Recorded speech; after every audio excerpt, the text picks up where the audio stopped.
coisas que, se não vêm, são eternas. E compreendi que, se eu fosse prevenido apenas de ser preso, poderia, de improviso, ser chamado também para ser açoitado ou amarrado ao pelourinho. Ainda que esperasse apenas esses castigos, não suportaria o castigo de desterro. Mas a melhor maneira para passar os sofrimentos seria confiar em Deus, quanto ao mundo vindouro. Quanto a este mundo, devia considerar o sepulcro como minha morada, estender o meu leito nas trevas e dizer à corrupção: Tu és meu pai, e aos vermes: Vós sois minha mãe e minha irmã. Jó, capítulo 17, versículos 13 e 14. Contudo, apesar desse auxílio, senti-me um homem cercado de fraquezas. A separação da minha esposa e de nossos filhos aqui na prisão torna-se, às vezes, como se fosse a separação da carne e dos ossos. E isto não somente porque me lembro das tribulações e misérias que meus queridos têm de sofrer, especialmente a filhinha cega. Minha pobre filha, quão triste é a tua porção neste mundo. Serás maltratada, pedirás esmolas, passarás fome, frio, nudez e outras calamidades. Oh, os sofrimentos da minha ceguinha quebrar-me-iam o coração aos pedaços. Eu meditava muito também sobre o horror ao inferno dos que temiam a cruz, a ponto de se recusarem a glorificar a Cristo, suas palavras e leis perante os filhos dos homens. Além do mais, pensava sobre a glória que ele preparara para os que, em amor, fé e paciência, testificavam dele.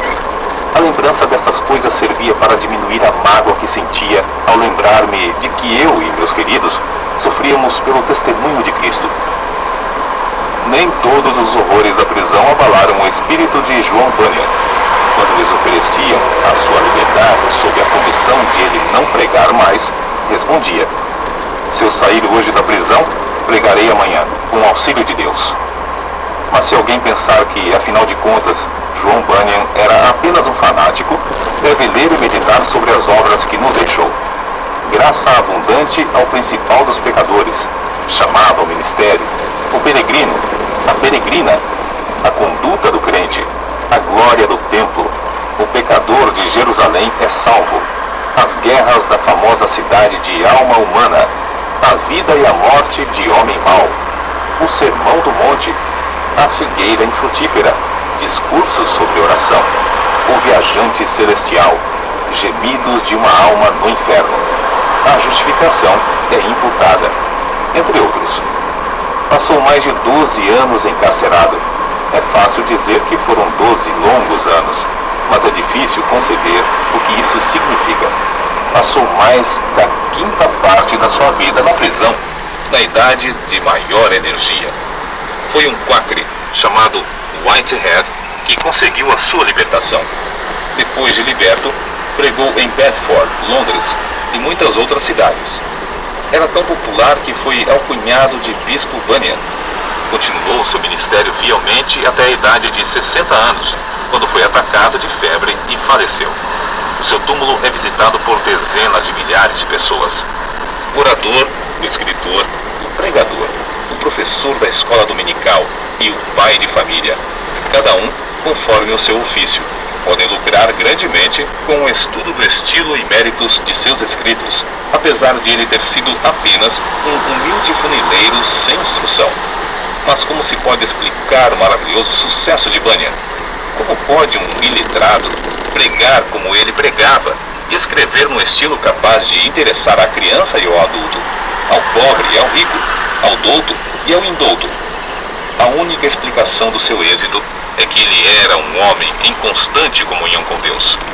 Apesar de seu corpo estar preso no cárcere, a sua alma estava liberta, porque foi ali, numa cela, que João Bunyan teve as visões descritas nos seus livros. Visões muito mais reais do que os seus perseguidores e as paredes que o cercavam. Depois de desaparecerem os perseguidores da terra e as paredes virarem pó, o que Bunyan escreveu continua a iluminar e alegrar todas as terras e gerações. O que vamos citar mostra como Bunyan lutava com Deus em oração. Há na oração o ato de desvelar a própria pessoa, de abrir o coração perante Deus, de derramar afetuosamente a alma em pedidos, suspiros e gemidos. Senhor, disse Davi, diante de ti está todo o meu desejo, e o meu gemido não te é oculto. Salmo capítulo 38, versículo 9. E outra vez, a minha alma tem sede de Deus, do Deus vivo. Quando entrarei e me apresentarei ante a face de Deus? Quando me lembro disto, dentro de mim, derramo a minha alma. Salmos capítulo 42, versículos 2 ao 4. Note, derramo a minha alma é um termo demonstrativo de que em oração sai a própria vida e toda a força para Deus. Em outra ocasião, escreveu: as melhores orações consistem, às vezes, mais em gemidos do que em palavras, e essas palavras não são mais que a mera representação do coração, vida e espírito de tais orações. Como ele insistia e importunava em oração a Deus, fica claro no trecho seguinte: eu te digo, continua a bater, chorar, gemer e prantear. Se ele se não levantar para te dar porque és teu amigo, ao menos por causa da tua importunação, levantar-se-á para dar-te tudo o que precisares. Sem contestação, o grande fenômeno da vida de João Bunyan consistia no seu conhecimento íntimo das Escrituras, as quais amava, e na perseverança em oração ao Deus que adorava.